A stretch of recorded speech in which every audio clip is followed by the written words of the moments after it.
And welcome to the AEW Dynamite preview. I'm Adam Wilbourn from WhatCulture, joined by Hollywood Michael Sidgwick from WhatCulture, here to look ahead to tonight's episode of AEW Dynamite. But before we get into it, if you're a fan of this sort of thing, make sure you subscribe to WhatCulture Wrestling on Apple Podcasts, Spotify, Amazon Music, and YouTube.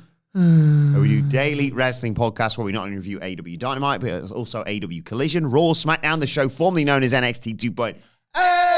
Pay-per-views, premium live events. We have interviews, roundtable discussions, and a round of the week complete with a bloody good quiz, of course, on WrestleCulture. As I said, though, joined by Michael Sidgwick. I don't want to shock you here, but Michael Hamlet's having a day off. It's just me and Sid to look ahead to Dynamite tonight and all the fallout from AEW Dynasty. He's doing something nice for his kids. School, he's being a good, active, encouraging parent. But all those times where he's just, But after that, watching King of the Ring 1995 and jacking it, I mean, he's doing too much of that. He's done too much of that, But yes, or post-Dynasty Dynamite. Yes. Yeah. Look, it's people are pissed. Mm-hmm. I think they were somewhat naively expecting. Is it naive? Am I being nasty here? I never want to be those. I knew it. I knew it. And these walks didn't know what the hell was going on. I'm just a little bit too real. I just know a little bit too much. I kind of just expected 2-week build. Yes. A political operator like Jon Moxley, with how much time he has invested in the story, with how much influence he wields. I just never expected it to happen after a 2 to 3 week build. Look, again, we debated this on the review. I'll try not to, repeat myself too much. But what are we doing here? What is the best? Is it not just time to be good? Or do we want that moment in which he's finally dethroned to really resonate? Or what is the purpose really of, say, right, okay, I might be treading on your talking points. I apologize. Say, like, Swerve doesn't get the title. AEW does not take the option of just, everyone hates it. Do they? Because the ratings data doesn't really bear that out, apparently, okay? But a lot of people hate it. Yeah. And you don't want to piss off your base. You really don't. You've done that for quite a few years at this point. Say Swerve doesn't take the title. We do some multi-man, like detours, super gimmicked, Anarchy in the Arena, Blood and Guts. Ospreay wins the Owen. Ospreay goes to All In and dethrones Moxley. That is, we're in April, May, June, July. That means a quarter of a year or close to it. We are dedicating to yet more of this, which doesn't get heat in the arenas. The main events aren't there. The mood isn't there. The sentiment isn't there. Just for 5 minutes of tension of Ospreay doing it, and then the 1, 2, 3 and the relief that comes with it. Here's the thing. It's not just 30 minutes of a match of, will it all be worth it for 30 minutes? We are talking, September was all out. Yep. September, October, November, December, January, February, March, April, May, June. 10 months. Close to 10 months, 9 to 10 months of one of the worst received storylines ever. Will it all be worth it for 30 minutes of, come on, babyface, please win, please win? Would you compare this to Sami Zayn versus Roman Reigns? When everyone was like, it's got to be probably Cody. Yeah.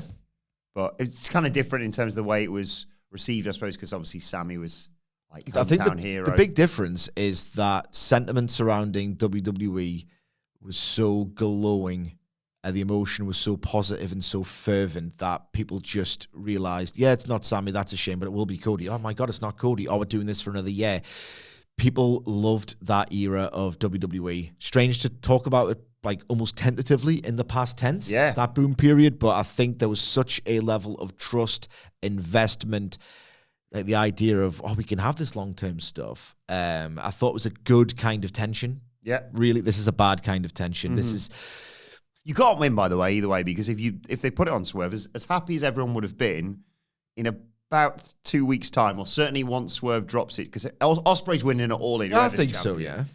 When that happens, someone would have said, so what was the point of the whole Mox thing? Yeah. So you can't win. You either invest in the storyline and go, look, we'll just trudge through this to get to the all-in moment. Is it so boring and so punishing and so like laughably bad at times, that just get it over and done with now?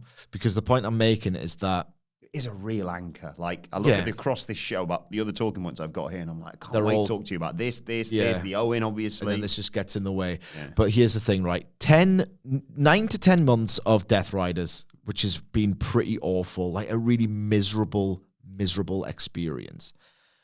Will it justify a 30-minute Will Ospreay match? Not only is 30 minutes such a short amount of time compared to 9 to 10 months, right? Yes. But on recent evidence, you might not even get the 30 minutes. You might just get the 5 at the end of the finish, because Jon Moxley at Dynasty and, against Cope likes 10 minutes of the most tedious grapple you'll ever likely to see. So it's not as if you're going to get that classic match of the all right on the night, because the first half, at least, of Jon Moxley's matches these days are really, really dull. So you're looking at 5 minutes, not 30. You're looking at 5 to 10 minutes of a hot, scorching, dramatic finishing sequence. That's not enough to justify this. But the point I made on the review, I will reiterate it here, is, I want it over and done with. No, the sunk cost fallacy isn't worth it. But at the same time, you do want to live in the idea of what's happening. And I just think 2 to 3 weeks with Moxley's power and political influence, he was never, ever going to drop it after a 3-week build, ever. Even if Tony Khan might have liked the creative idea, we know how feckless he can be sometimes. I just never thought it was happening. And look, the other thing now is, here's how I expect it to unfold until All In, right? And the benefit really maybe of, you'll probably get it at Fyter Fest, this 4-hour block. My God, what are we doing for that on the podcast, by the way? When is that? We'll have to have a little meeting or something. Jesus Christ. June 16th, I think, the 4 hours block live on a Wednesday. Yeah. I mean, am I getting up at 3 a.m. for that? Depends on the lineups. It heavily depends on the lineups, so I might have to do Collision the next day. But, so... Ospreay wins the Owen, final at Double or Nothing, goes on to All In to fight Moxley. Moxley, in the meantime, given the post-main event angle on Dynasty, I can see a situation where either 6-on-6 or 5-on-5 drop wheeler Yuta, injury angle, whatever. Mox, Claudio, Pac, Young Bucks, maybe, versus Ops, Swerve, and Hangman, Anarchy in the Arena. And then that's Double or Nothing sorted. And Double or Nothing that bitch. Double or Nothing that bitch. Anarchy in the Arena. Then the inevitable, pointless, gratuitous, excessive, never as good as you think it's going to be Blood and Guts match will follow that. Of course, yeah. And then, as far as I'm aware, there are no pay-per-views until All In. Meaning that really miserable, overlong disaster that is the Jon Moxley singles match pay-per-view main event, bam, non-factor until All In. Yeah. So if you're Tony Khan, you're probably thinking, stay the course on this. WWE didn't lose its audience after WrestleMania 39. You're probably thinking, well, AEW's audience might not tune out in droves, particularly since, as Tony Khan has mentioned, this is kind of a quiet rating success, or certainly it isn't a ratings failure. By staying the course now, you rid yourself of that Moxley Dower singles match. Anarchy in the Arena might be your big selling point, because if you've got Anarchy in the Arena featuring Mox in the own final, you might not need the title match to sell it. Anarchy in the Arena is probably the selling point now. At least I hope it is, because it's the best use of Mox. This version of Mox. Give him a lot of weapons to play with. Let him pretend to be the hard man. Do some ridiculous stunt. Maybe you could bring Spike back, or you could do something even more gross than Spike. We know what Anarchy in the Arena. It's the selling point of Double or Nothing. I'm not thinking Double or Nothing. I would do it at Full Gear. when there's a stable war has emerged, if there's not a good enough one, don't do it. Yeah, don't force yourself it's to it. not what we're doing here. It just isn't. Like, it is a business. Anarchy in the Arena is a draw. Like, all these romantic notions of only doing it when it's organic and natural. First of all, this was rarely the case during War Games, annual attraction. It's just the world we're living in. But in that world, you give Jon Moxley a chance to do cooler, more badass, horrifyingly gruesome shit. Yeah. So that's the way I can see it playing out. From Anarchy in the Arena, you build to the actual tag match between Swerve and Hangman and the Young Bucks. Ospreay then goes on to face Mox, and on the same night, the Ops Dethrone Trios champions, Death Riders, at All In, with the idea being of the actual stables, all like they lost all their power and all the rest of it, and then he can move on. So I can understand why they didn't belt up Swerve. One, Moxley might have just said no. Yes. Two, you are the big Moxley problem of these bad singles matches is not really a factor until All In, at which point he's wrestling a guy absolutely incapable of wrestling even a good match in Will Ospreay, let alone a mediocre match, because he just always has that 4.5-star floor. The Young Bucks obviously returned as part of the main event of Dynasty. Would you have them justify their actions tonight? Or, because I know there was a lot of people kicking off about, like, well, wait a second, when they went away... It would be funny. Not that I want to be one of those sort of like trolls who is like irony pilled and dead inside and wants things to be chaotic and not just earnestly good. But it would be funny if we just don't hear from them, given the complaints about the fact that they're not really present. They haven't felt like really dialed in for the longest time, well, since 2022, basically. But we should. Come on. If you're at it, get at it. Make something of this. So I'm not endorsing that fantasy booking that I've just laid out. Realistically, I thought this should have ended before Dynasty. Right? I don't think the sunk cost fallacy is worth it. Why not just be good and not have the lingering promise of why invest in AEW? Oh, because it's going to get good. You could just simply be good. From pretty much day one after the the all-out angle. The plastic bag was great. What we're doing here with this plastic bag, Moxley a heel, good, he needs a refresh. I remember being so high on that, and then the very next night on Dynamite, and I hate doing that I was right all along, guys. I kind of was, so I'm just going to do the victory lap. I'm fairly certain on the very next night there was that first, like, moody, cinematic-leaning voiceover, which was a Death Riders thing for a while. And Pac was the one who said, look at the state of this company, man. It's shit at the minute. Something needs to be done. Where the to are gonna do it? He said something like that. I'm paraphrasing. Yeah. I'm paraphrasing. And that was my first, don't do and everything sucks and we're here to save it storyline, because how many times in wrestling has that ever worked? One at best.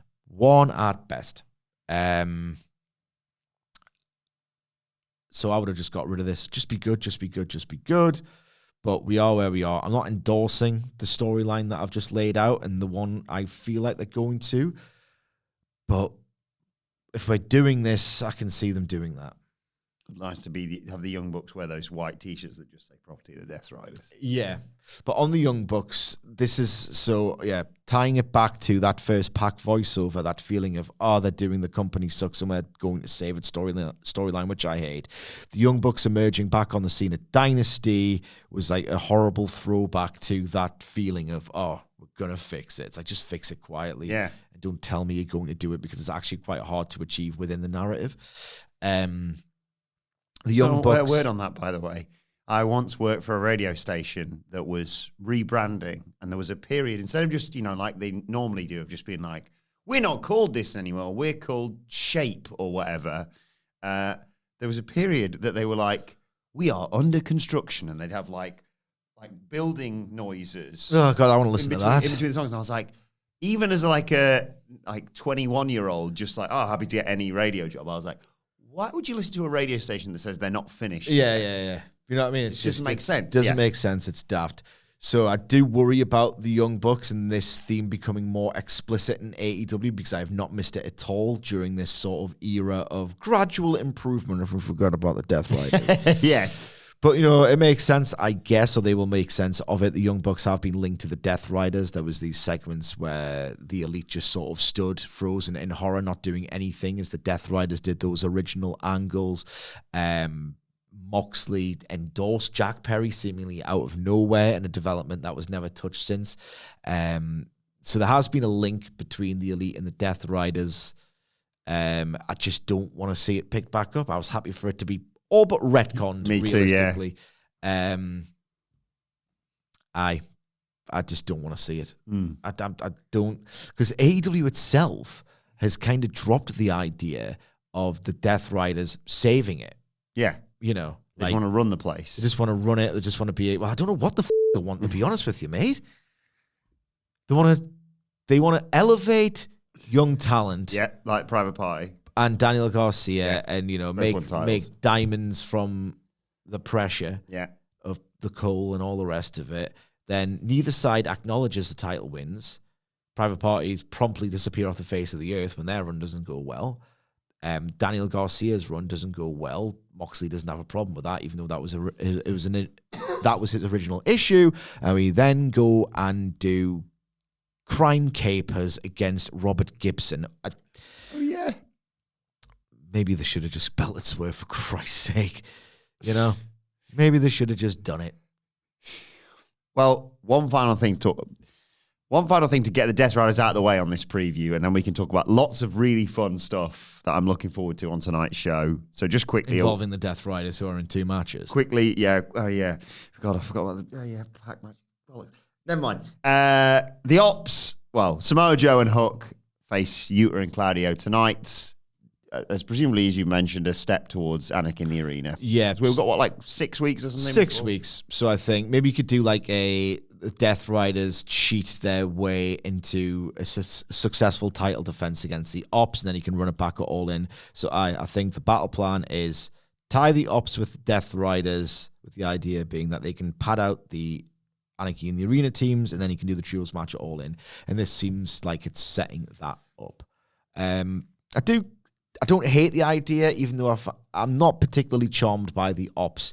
It feels like, which is ironic because Joe and Shibata do have that aura or that credibility of hard guys. It still feels like they are cosplaying as hard guys, even though they are hard. I just don't get it. Maybe Hook's the problem here. Maybe Hook is the problem because I can't take him seriously, and I'm sick of the circular conversations that we have around Hook. But the idea of Samoa Joe, who I wish had a title defense, a title challenge of John Moxley. Yeah. That could have been something. Maybe you could do that maybe on could fight TV. Fest. Yeah, They could fight a fest, that bitch. Mox versus Joe, fight a fest. Doesn't work. All right, well, I'll go for the trios title. Yeah. That's something that I don't hate. Yeah, I agree. But yeah, I think that's what we're doing here. And the idea of Joe going, oh, you think it's so tough, like with all, your bleach. I didn't need to pour bleach down someone's throat to be a tough guy. All I had to do was just give them an uranagi, or maybe a better line than that. Yeah, but like along those lines, where the actual hard guys, like you're cheating bastards, you run away, like pick on someone your own size. We're the real hard guys. Bit lame, but that's what they're probably going to do. A win for Joe and Hook tonight, then. Yeah, if you like.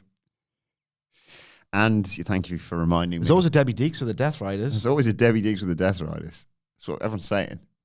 There's also, you mentioned Pac versus Swerve Strickland tonight, which is a continuation of, like you say, what we saw at Dynasty. It is, right? I feel like more... Might have Hangman Page in it involved somewhat. Yeah, sure. Here's something. Because AEW sentiment isn't exactly glowing in the wake of Dynasty, feels like you can get away with criticizing it mildly or tentatively saying this might not be a 7-star match. Pac, stick my head above the old parapet. Sometimes it's dull. He's a guy who is unbelievable. Some of his bumps is selling. Some of his matches absolutely out of this world. There will be a Pac performance several times a year where you think, my God, they should be doing more with him. Yes. My God, he is one of the most underrated wrestlers that body he's got. of his era. Everything, he looks like he's suffered a horrific injury every time he takes a bump. Takes a DDT, yeah. Yeah, he's amazing. He sometimes has matches that are just way too boring. Cope, the one that really stands out. Yes, but I said that ahead of the Cope match. Yeah.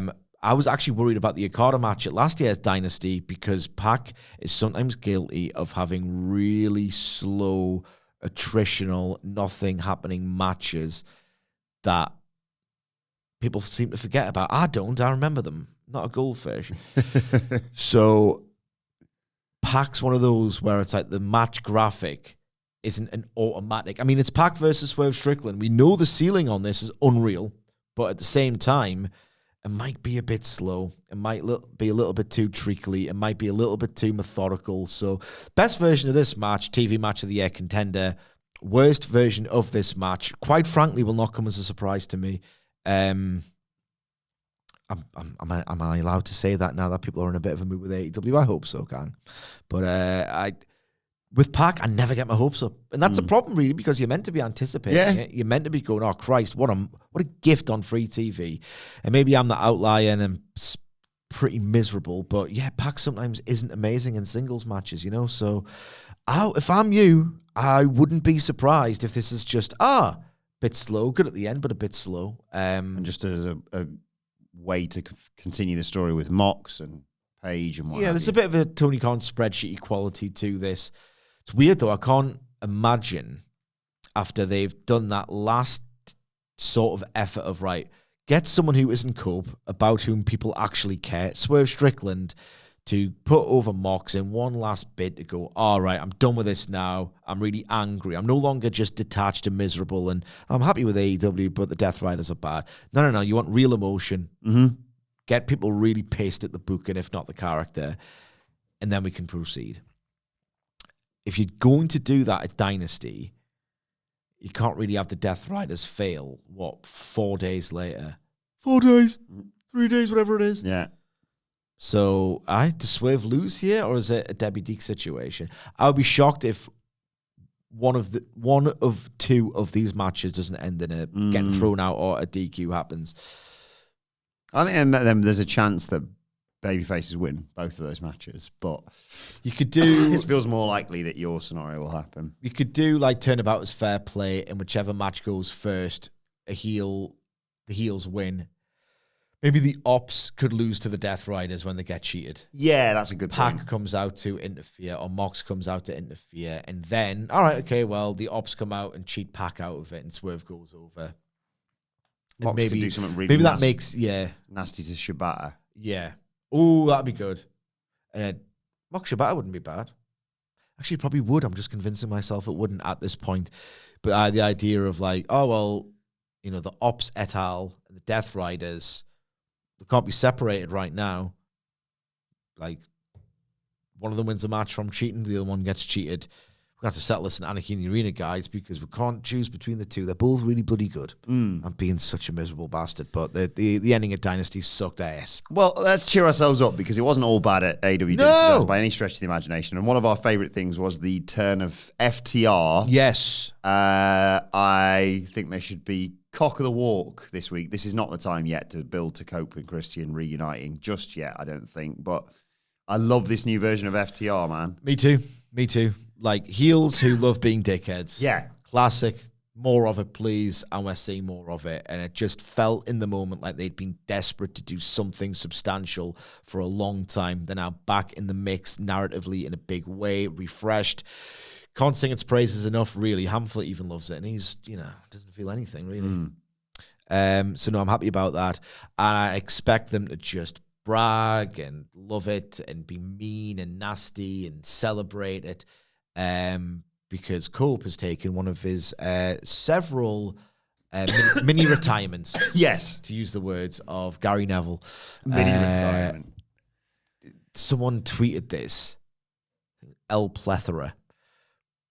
But the amount of times Cope has eaten a concerto and then gone away for a while. Yeah. Is pretty nuts. It's also pretty contrived. Does he forget? Is he lacking that much in the way of imagination? Can't just break it. I know he broke his leg as a reel. That would scan as insensitive. Why not treat yourself to a little elbow injury or something as opposed to the concerto over and over and over again? Stop coughing. Sorry. But I do think, they should maybe they should both come out wearing neck braces tonight. Yes. Just have fun with it. Come out wearing neck braces and say, we've been trying to put this past it idiot on our shoulders and our necks and our backs for the past year, and he's failed. We've been suffering from carrying him, Yeah, they do the thing where it's like, something like there's a really, really bad injury happened, and they come out the neck braces and I didn't expect to come out here tonight and say anything like this, but, we've got some bad news, guys, and this is serious, this is real, this is serious. Cash and I, we've both developed really bad, serious injuries from carrying that boring Jack Reacher for the past year. Yeah? Yeah. Something like that. Speaking of tag teams, is tonight the night, considering he basically helped him win the match, that MJF is welcomed into the Hurt Syndicate? Delay it. He should be there tonight, though, being like, you're welcome. Huh? Yeah. Taking all the credit in the world. Again, hard to predict. I just want to live in that world for a little bit. And so much so that if they don't touch on it much, if it emerges that he's going to partner with someone in feud with the Hurt Syndicate, or in fact join it, which he in his own head, hilariously, he already has, completely no-selling the actual reality of Bobby Lashley, seeming to not like him very much at all, MJF. I just want to live in the idea of all this happening, Yeah, me too. Let's not rush through the beats here. I do like the idea of MJF just instantly flocking to and embracing Bobby Lashley as if they're just best mates. Automatically in his head, he's been tweeting. We heard people. Yeah. He's been doing Instagram reels. It should be, if Shelton's back this Instagram week stories. with the travel issues, you should be like, hey, here he is. Yeah. Good to see you. Yeah, good to see you again. Aye. MJF should, in his own head, and he in fact is doing this bit on Twitter, act like he's in it. And Lashley still very much didn't need your help. I almost resent same suit you. as whatever Lashley's wearing tonight. Yeah. Like he should somehow have found out the tailor or MVP has just said, oh yeah, we're just at this tailor's. Knowing MJF, who's so sharp with his attention to detail, he might even go back through the archives, not the network now, but the Netflix archives. The only person in history to go Raw 2020 on Netflix. Yeah. The only person to type those characters ever. If you have, you are deranged. Seek help. You're going to punish yourself, yeah. Yeah. We did a Raw card on, I think, the Raw preview or something the other day. Either Jesus. you want to do damage to yourself or you have the worst taste. Either way, seek help in some way. You've got to know Michael Happett's done that at least once. I'm talking to him directly, Adam. Yeah. That's what I'm doing. Now, the funniest thing, he's probably actually really depressed about the state of it. Oh, my evil empire produces bad content. What else is new, Hamflet? I do have to say that MGF story you pitched, Sid, sounds awfully familiar. It sounds a lot like your favourite R-Truth pretending he was in the Judgment Day. Well, R-Truth did get one pop out of me. He did get one so pop that out is you. fine. So MGF coming into around Clubhouse this time with last TV. year, right? Yeah. Yeah. So MGF, with his attention to detail, might comb through those archives and actually look at what suits did the Hurt Business, as they were known at the time, wear during their most memorable segments, and actually get his tailor to pattern a fit after that, and encourage people to do the side by sides on Twitter, Burberry on lining. social. I mean, you've won it. Or what if he turns up tonight with a Burberry cane for MVP, and then A gift. Yeah, and then when Shelton and Bobby Lashley what's our gift? He was like, I think when you win the tag titles was more enough for you too. Yeah. Just a proper dickhead move. Yeah.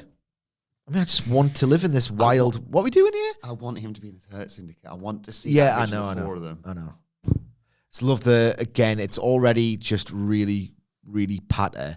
The idea of MGF, who in character needs a diamond ring to get it done, will always beg off, will like sometimes burst into tears at the idea of having to wrestle more if someone kicks out of his moves. Just a little bitch doing, I hurt people as well. Yeah. It's just good stuff. We all hurt people, right, guys? Yeah. It's just good stuff. You know what he needs to do tonight? If they're having not necessarily a victory lap, but MVP's just doing one of his brilliant addresses of just like, well, it's another team taken care of. You know what you have to do to face us, win some bloody matches sort of thing. Also, the Young Bucks are back or whatever. Because they're sort of babyface adjacent, aren't they, the Hurt Syndicate? What if Max comes out and just as that, if I want the visual, MVP's kind of, I like the fact he's kind of stuck between both parties here. But what if MJF comes out to raise both of their hands with the titles and you've got him, yay! And both of them either side just looking at him. Who's this guy? Why can't we get rid of this guy? Yeah. MVP just applauding in the background. I love it. What else are we going to talk about? I assume Adam Cole, TNT Champion, is still going to be more of a Collision thing. Is that what you reckon now? Yeah, probably. Yeah. I felt like I had to talk about it in terms of fallout from Dynasty Dynasty. I also felt like you weren't going to exactly be like, oh, I'll tell you what I want to see next with this. It's just like Adam Cole making moderate improvements and yet still falling back on his pretty bad and dated in-ring habits. Like he's still doing Shawn Michaels melodrama. Even Shawn Michaels isn't doing melodrama. He's doing like sex stuff on NXT. Nice. Yeah. You know what I mean? It's like, yeah. Is Adam Cole the only person who still thinks 2019 to 2021 NXT was good? No, Gargano and Ciampa still do. Yeah, in their private lives. Yeah. But on TV, they're not doing that sort of stuff. I mean, I haven't really caught up on SmackDown over the past couple of weeks. Yeah, I will do. I'm going to do it all tonight. Well, you know, Red Piss on Carm when they come out still. So yeah, so it doesn't really work. But they're doing more like gate heel things. Yeah. They're not like doing like, oh my God, look, staring at the hands. Yeah, they do like moment of Adam silence Cole, for the teams that they beat. Yeah, like Adam Cole, like they're doing like stupid, like basically prelim heel stuff. Yes. What happened in 2018? What happened in 2018? The most poorly aged wrestling matches potentially of all time happened. That's what happened. But Adam Cole is still fighting for the 2019 NXT dream. It's dead. It's dead. And I can't care about him really as a result. And he ain't never coming back. It ain't ever coming back. So I'm just, I feel bad because he just seems like a sweetheart. Even CM Punk said that. I'm still not really remotely interested in his fictional character, nor do I believe he's really truly back, nor do I believe the TNT title is worth a damn. Just, it's going to be rough sledding for him to, who's he get programmed with next? It's time to play the game! Time to play the game!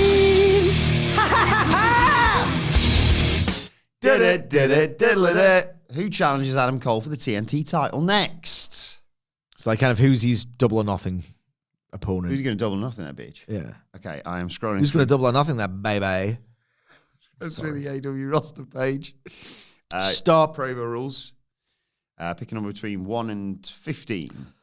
11.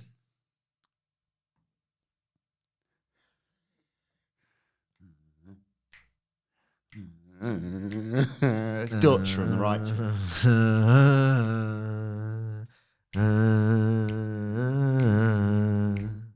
And twist. Never again. I'm going up. I'm going back down, actually, now. All right, Mr. Elevator. Mr. Lift. Stop. 1 to 15. 14.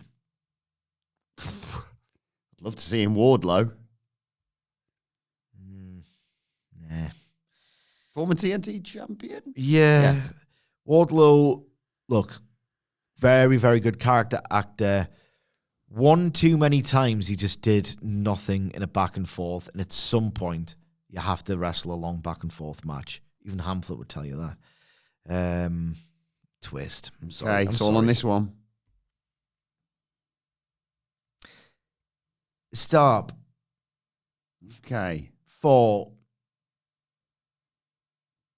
This would work, but it's Mark Briscoe. Adam Cole could turn heel. I never want to see Mark Briscoe heel. I don't think anyone would ever entertain the idea of trying to boo him. Here's the thing. It's not so much who I want Adam Cole to be programmed with. It's who I don't. Because that TNT title is meaningless. I don't think a single a string of great performances from whoever gets it next can salvage it. I think it's doomed. It's stigmatized as something that doesn't matter. There are at least 2 men's singles titles that will take precedent over it. The short answer is I would not want to see, I don't know, Kyle Fletcher to get it. It is beneath Kyle Fletcher. I don't think... You're right, he should be the first in line for... he should be the next world champion. Yeah. The next world champion. The TNT title is beneath him. I can see them going there. Is a little, he's still hot. You know, it's an easy solution to what do we really do with Kyle Fletcher? You know, I can see them doing it. I just don't want them to. I think it's beneath them.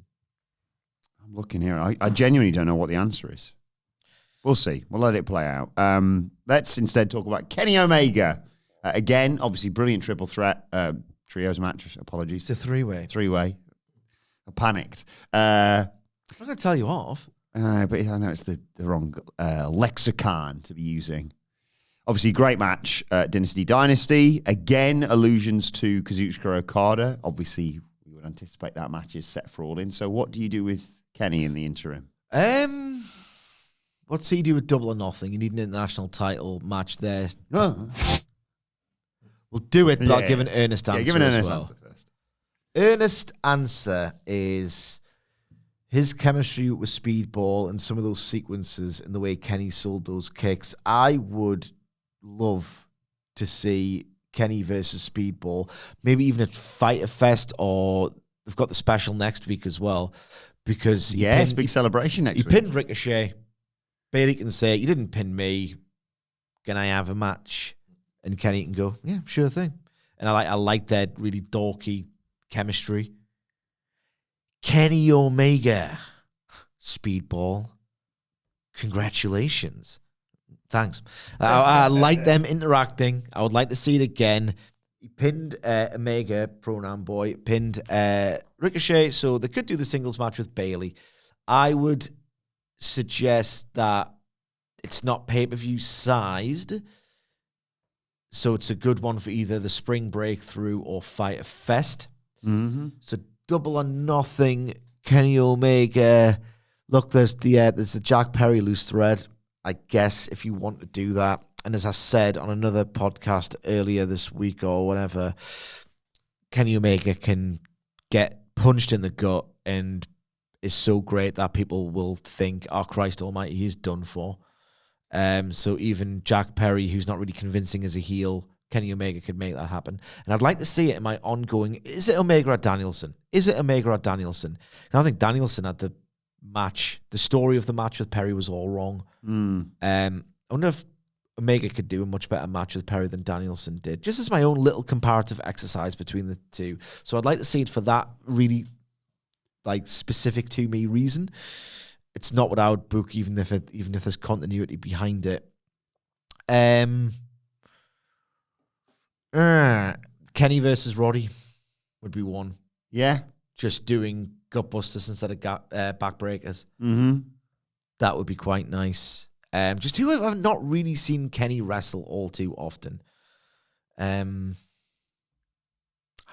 they're in different narrative zones. Kenny versus Joe. Yeah. What does that look like, you know? I agree with the whole, that's what we mess around with now. Okay, we've already had the panic of, oh God, is that the last we've ever seen of Kenny Omega? Yeah. So let's just do it. Just do the matches we want to see. I pitched this. It's a similar pitch to what I thought was going to happen before Kevin Knight emerged. Kenny versus Hologram.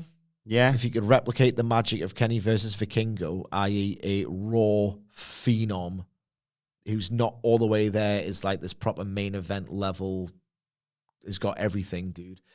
They could do that at Double or Nothing with the idea of Hologram being undefeated. There is something they could market and promote with Hologram because it's this sort of hollow feeling, undefeated streak in it. Yeah. But they could potentially do something there, and the match will be great. And whatever you're going to do with Omega is going to be predictable and filler, because they've told you in December, before he even won the international title, that Omega was wrestling Okada at All In. So everything he does, there's a ceiling on it. So why not just do the wildest, for the sake of it, match quality deal we can? You know, there's not going to be any emotional true stakes in an Omega title defense until All In. So just do something completely out of left field that we've never seen. Omega hologram for me. Why not? But if not that, Omega Bandido, I'd love to see. Omega Dralistico. No, Dralistico's not good. Well, that's what he wants you to think. Yeah. Also, it was 3 steps ahead, as we said. Of course, I forgot about Dralistico in that regard. I wanted to see what he could do with him, but that would be like, not, this match is going to be great. It's a case of how great is Omega, and not being funny, I kind of know the answer to that already, so I don't need to see him carrying Dralistico. Omega versus Rouge. I like that. I like that a lot. But I have the AEW roster page open still. Okay. Step 1 to 15. 5. Omega versus Pac. Seen it. It was great, but I've seen it. I'll twist. Okay. Stop. 1 to 15. 14. He's back again. It's Wardlow. No, because I've already did it on that grid, so we'll do 12. Oh, okay. 12. You've nailed it. It's Kenny Omega versus Turbo Floyd. Twist. What? Okay. I don't want to see them wrestle. I love, they're so funny, but no. Okay. Stop. 1 to 15. 4. No, 6. 6. If you'd have stuck with 4, okay, would have been Jay Lethal. Ah, Instead, you've moved on to Jeff Jarrett. Ah, yeah, I'd like to see that. Okay, I don't know what I'm going to do, which titles I'm going to win, but I'm in my last year and I want to try everything. Jeff Jarrett versus Kenny Omega. Yeah, I think we're done with all that, but for the purposes of the game, yes, I'm quite happy. Sorry. Notes here. There appears to be one women's match on tonight's Dynamite advertised. It is in the Owen Hart Cup, of course. At Dynasty, we saw Mercedes. Money.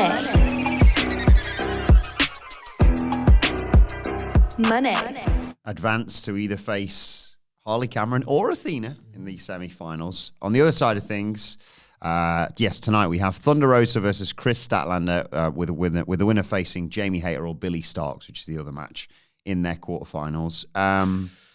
You also have timeless Toni Storm on commentary after her title defense on Sunday. That's good. Yeah, that'll be fun. That'll be fun. She's always unbelievable patter.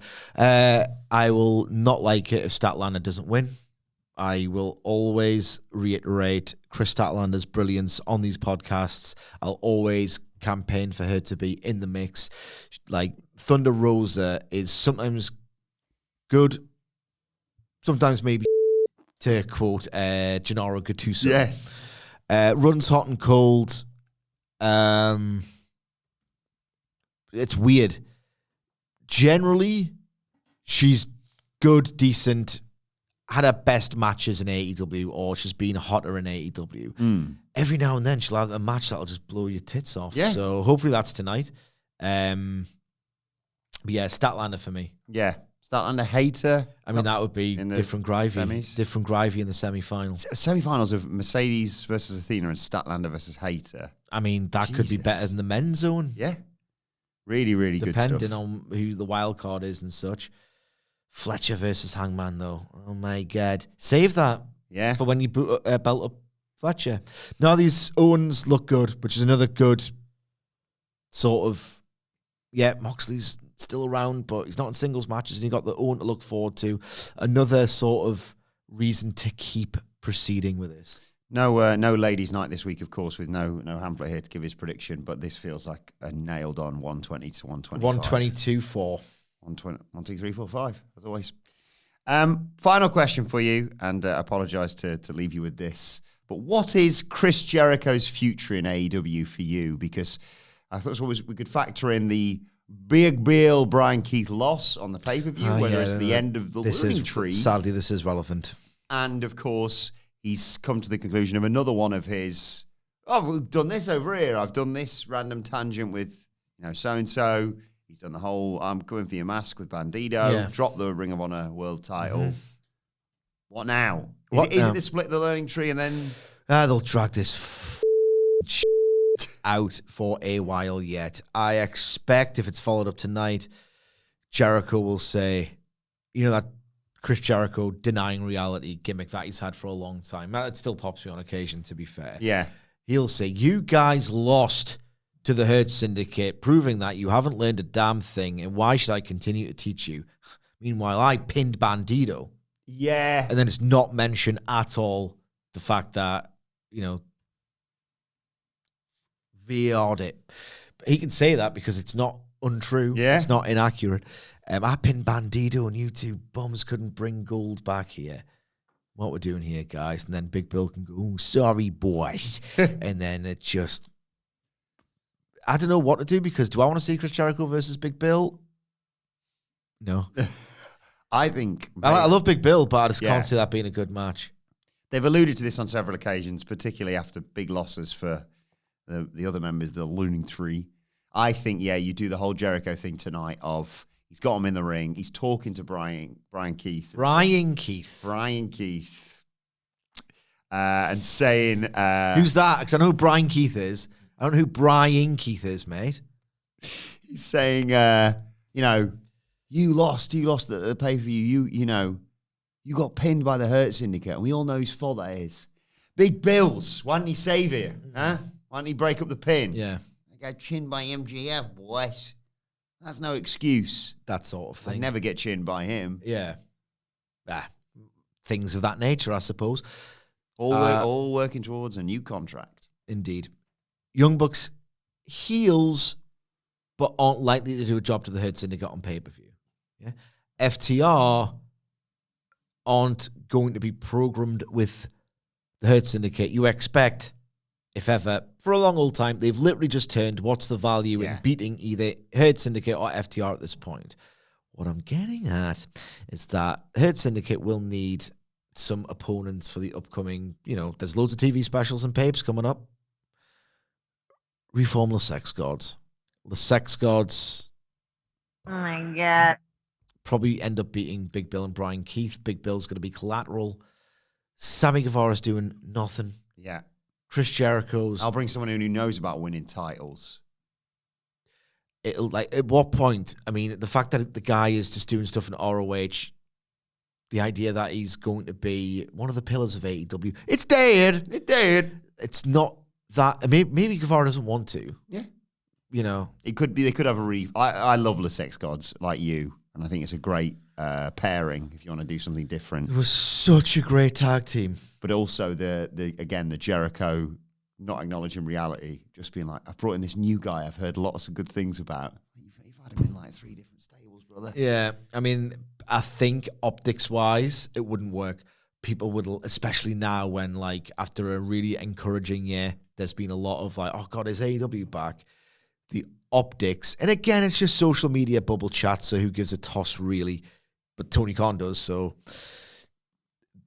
aligning Jericho and Guevara again, even if it's earnestly good stuff on TV, people will just laugh at it and ridicule it and say it's desperate, and I think they'll be scared, even if both parties are willing. It's not a good look, but I think who cares? It could yield good work. They were awesome together. Yeah, they're perfect foils, like you say, for a blatantly obvious title defense for the Hurt Syndicate. Although, the panic there is not, oh my God, a Sex God's going to be good enough to beat the Hurt Syndicate. It's, what's MJF doing in all this? Yeah. Lots to look forward to, other than the Death Riders tonight on AEW Dynamite. Let us know your thoughts in the same as it ever was. Thoughts in the comment section below, or on X at WhatCulture WWE. Watch, so you can follow all three of us. You can follow Michael Sidgwick at Emma Sidgwick. You can follow our brilliant producer Adam Nicholas at It's Adam Nicholas. And you can follow me at Adam Wilbourn. Follow us all at WhatCulture WWE, as I said. Make sure you subscribe to WhatCulture Wrestling, wherever you get your podcast from, for daily wrestling podcasts. The NXT review coming your way later on today. And then all going well, the three of us should be back together to review AEW Dynamite. I don't know. I tomorrow. might be going to see Young Knives in Leicester. Who knows? For now, this has been the Dynamite preview. Thanks to Michael Sidgwick. Thank you for joining us, and we will see you soon.